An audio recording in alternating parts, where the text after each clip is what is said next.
লাইকালি কি টেরোরিস্ট নাকি? আপনি যা পুলিশের আয়োজন করেছেন, যা পুলিশের বন্দোবস্ত করেছেন, 2 মাস হলো ক্ষমতায় এসেছেন, রুল অফ ল বলে কিছু দেখেছেন আপনি? লাইকালি সেখানে পৌঁছেছিলেন ঘটনা জানার পরে। তিনি ঘটনাস্থলে পৌঁছান, তিনি কোথাও একটা গিয়ে উদ্ধার কার্যে সাহায্য করেন, কোথাও একটা গিয়ে আসল আন্দোলনটাকে গড়ে তুলেছিলেন যাতে সাধারণ মানুষ জানতে পারে যে কি ঘটনা। তদন্তের নামে প্রহসন চলছে, ঠিক আগের জামানায় যা চলতো তার ভাবশিষ্য হিসেবে একই কাজ এখানে ওনারা করছে। স্বৈরাচারী সরকারে পরিণত হতে চলেছে। 2 মাস হয়েছে তারা ক্ষমতায় এসছে, তারা সরকার গঠন করেছে, তাই 2 মাসের মধ্যে যদি তারা এই ক্ষমতা এত অহংকারী, এত উল্লাসে মেতে ওঠে, তাহলে আগামী দিনে তারা কি করতে চলেছে? মুখ্যমন্ত্রীর কথায় মুখ্যমন্ত্রীকে খুশি করবার জন্য লাইকালিকে অ্যারেস্ট করা হয়েছে।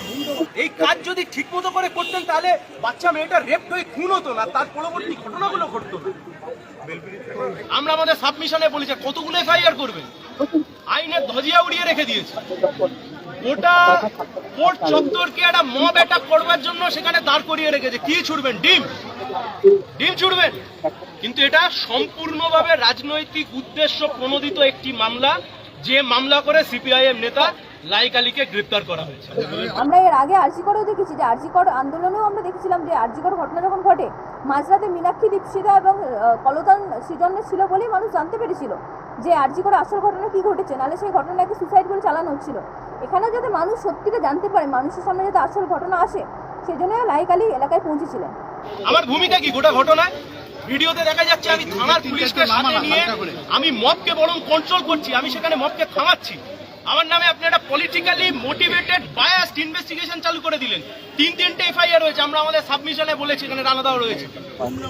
শুনুন, আজকে রানা গাঙ্গুলিও এখানে এসছেন, আমরা সবাই আমাদের বাড়ির এখানের অ্যাডভোকেট থেকে শুরু করে আমরা সবাই এখানে লাইকালির জন্য অ্যাপিয়ার করেছি। একটা pure politically tainted biased investigation police এখানে চালাচ্ছে।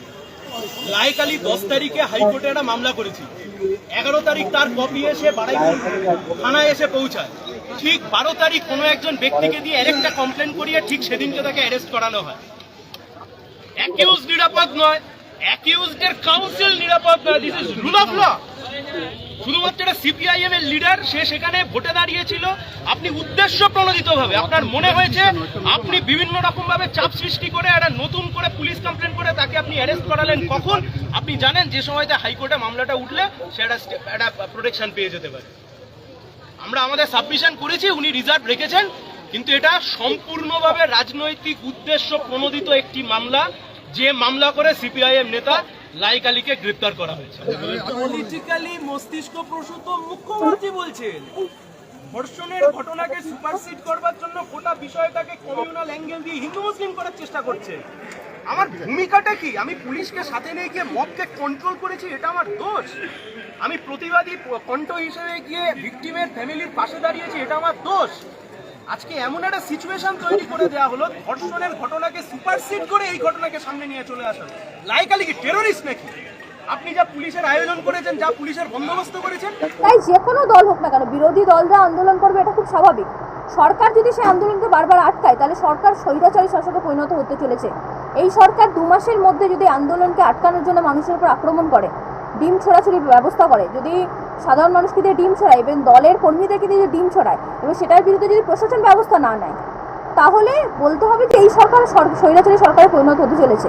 যে লাহেকালি সেখানে পৌঁছেছিলেন ঘটনা জানার পরে, তিনি ঘটনাস্থলে পৌঁছান, তিনি কোথাও একটা গিয়ে উদ্ধার কার্যে সাহায্য করেন, কোথাও একটা গিয়ে আসল আন্দোলনটাকে গড়ে তুলেছিলেন যাতে সাধারণ মানুষ জানতে পারে যে কি ঘটনা ঘটেছে। এখন তার বিরুদ্ধে বিভিন্ন রকম অভিযোগ আসছে, মানুষকে বিভ্রান্ত করার চেষ্টা করা হচ্ছে, হয়তো কোথাও একটা মানুষ বিভ্রান্ত হচ্ছে, মানুষ সোশ্যাল মিডিয়ায় যেটা দেখছে সেটা হয়তো বিশ্বাস করছে, এবং সোশ্যাল মিডিয়া তার বিরুদ্ধে অপপ্রচার এটাও চালানো হচ্ছে যে অভিযুক্তদের মধ্যে একজন লাইকালির পোলিং এজেন্ট ছিল ভোটের সময়, কিন্তু সেইটাও প্রমাণ করে দেওয়া হয়েছে, লাইকালির পক্ষ থেকে প্রমাণ করা হয়েছে যে এরকম কোনো মানে ঘটনা, এই কথাটা পুরো ভিত্তিহীন, পুরো মিথ্যা অপপ্রচার ছড়ানো হচ্ছে লাইকালির বিরুদ্ধে। অতএব এখানে অভিযোগ নিয়ে আসা হচ্ছে, অভিযোগটাকে পুরোপুরি ওনার বিরুদ্ধে নিয়ে ব্যবহার করা হচ্ছে যাতে আন্দোলনটা থমকে যায়। কারণ সাধারণ মানুষ বা মানুষ যদি আন্দোলনে নেমে যায়, কোথাও একটা গিয়ে শাসক দল হয়তো ভয় পাচ্ছে, সেই আন্দোলনটা কোথাও একটা গিয়ে গুরুত্বপূর্ণ ভূমিকা নিলে কোথাও একটা গিয়ে হয়তো শাসক টলমল খেয়ে যাবে, বা কোথাও একটা গিয়ে হয়তো বিরোধীদের শক্তি বৃদ্ধি পাবে। শাসক হয়তো চায় না বিরোধীদের শক্তি বৃদ্ধি পাক, বা কোথাও একটা গিয়ে হয়তো কিছু সংখ্যক মানুষ চাইছে না যে আন্দোলনটা এখানে বৃহত্তর আন্দোলন হয়ে উঠুক, তাই হয়তো যে আন্দোলনের প্রধান মুখ তাকে হয়তো কোথাও একটা গিয়ে কালিমালিপ্ত করার চেষ্টা করা হচ্ছে। অতএব বিষয়টা এখানে অত্যন্ত এখনো বিচারাধীন বিষয়। যদি তার বিরুদ্ধে এরকম কোনো অভিযোগ থেকে থাকে তাহলে আমি মনে করি আইন আছে, প্রশাসন আছে, সব কিছু সঠিক বিচার হবে, সব কিছু সঠিক তদন্ত হবে এবং সেটা মানুষের সামনে অবশ্যই আসবে।